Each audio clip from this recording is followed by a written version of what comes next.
Today I'm gonna make Rosca De Reyes, and it's this Mexican cake with a baby Jesus hidden inside. And the tradition goes back hundreds of years that the baby is supposed to be hidden because of the persecution of the king. So it's usually eaten on January 6th to celebrate the coming of the kings, of the Three Kings Day. And usually, if you do get the baby, you're supposed to throw a party on February the 2nd. So, and it's usually, you're really blessed if you do get the baby. Let's begin with the dough. So I'm going to take 1 cup, let me turn this on. 1 cup of milk, and it's warm to the touch. And I put a little star anise in there, like about 5. The more the better. I'm going to add some butter. And there's this 1/3 of a cup of butter. And 3 egg yolks. 1 tablespoon of yeast. 1/3 of a cup of sugar. I'm going to move my whisk. Add a red one. And we'll stir the yeast and the eggs and the sugar. And the sugar is going to eat the yeast. And it's going to be fluffy. And then we're just going to take 1 cup of flour.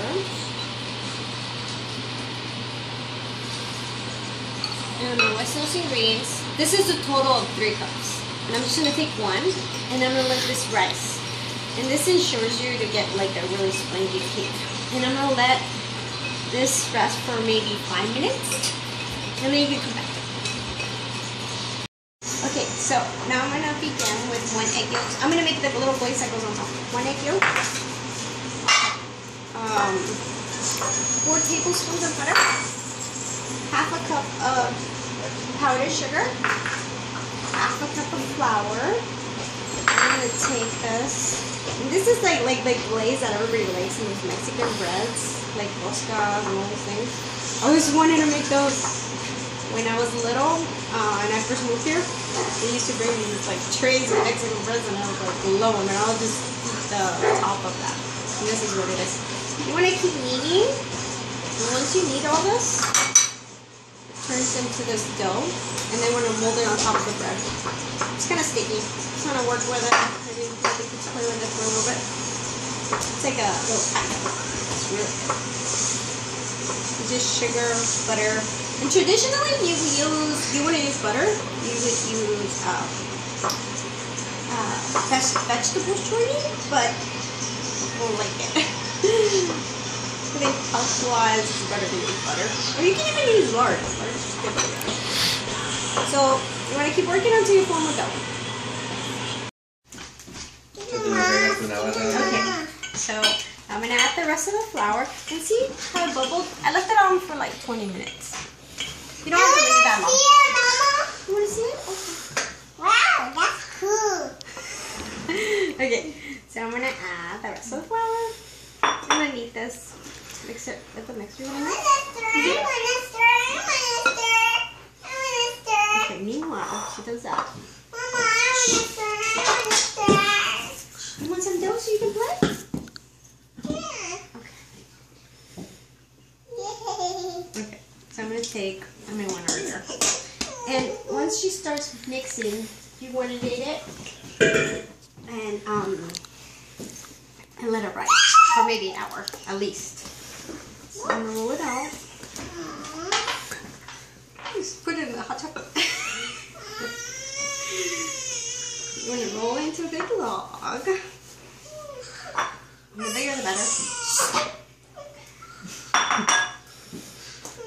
You want another piece? Okay, no more crying. We're crying, no more dough. So you want to roll it and then shape it into a little oval. And Rosca, it started out round, but I think since the families got bigger and they wanted to make it bigger to fit on the trays, they started making ovals. So I'm going to put it on the tray and let it rise for maybe an hour more. So I'm going to use a walnut instead of a plastic baby because I think it's healthier. to conceal it in there. I'm going to do 4. Because the kids like it. Usually you just want to do 1. There's only 1 baby juice. And then put it in a tray and let it rise for an hour. Okay, I'm going to add much. And glaze my whole rosca.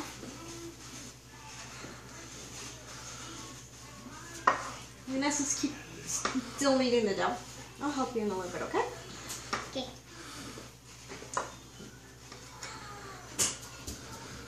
You want to not press too hard because you don't want to flatten out all those bubbles that we spent so much time baking.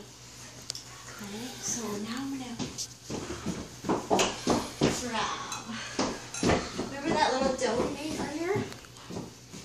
And we want to use 4 because it represents north, south. You get it. So I'm going to do 1. And everyone fights for this because it's really good. And then mold it out.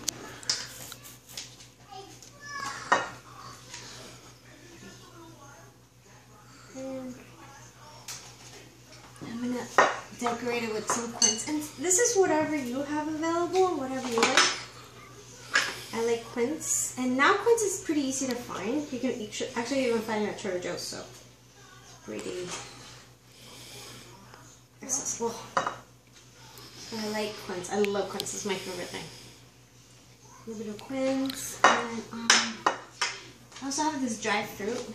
You can use some of those as well. Oh, cherries. Maraschino cherries. These are super easy to find. So I'll just put the whole thing in. These are so cute.